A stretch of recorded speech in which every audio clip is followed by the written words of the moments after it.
Hello guys and welcome back into a new brand video.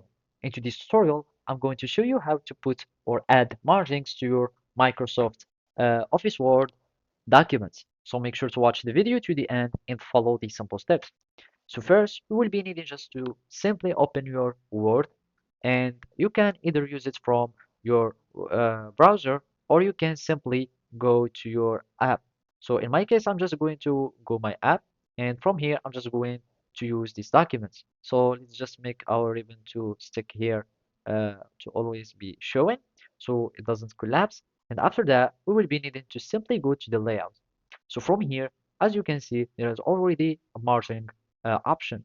So if you want like to have some easy margin or some presets, you can use whatever you like. So from here, I'm just going to use this one.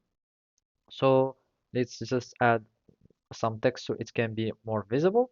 So I'm just going to do like that, and I'm just going to make them very big so we can see our margins. So let's go again to the layout, and from here we are going to use margins, and simply we need just to uh, edit without like the spacing, and from here it will be like that. So let's go again and use our margin. If it was like white, it will be showing.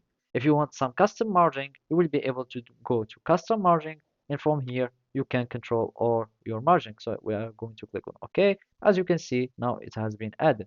You can also like apply borders on your layout. You go to layout and basically go to borders, and here I'm just going to use box. You choose like any color that you would like, for example here, and there you can either add it to whole document, it will be like that, or you can simply select your paragraph and then do the same thing, go to borders, and there you choose the paragraph or text and do the same thing. So I'm just going to click on OK, do like that, and click on OK. And as you can see, the margins has been or the border has been applied to my paragraph. So basically that's it. Thank you for watching and see you next time.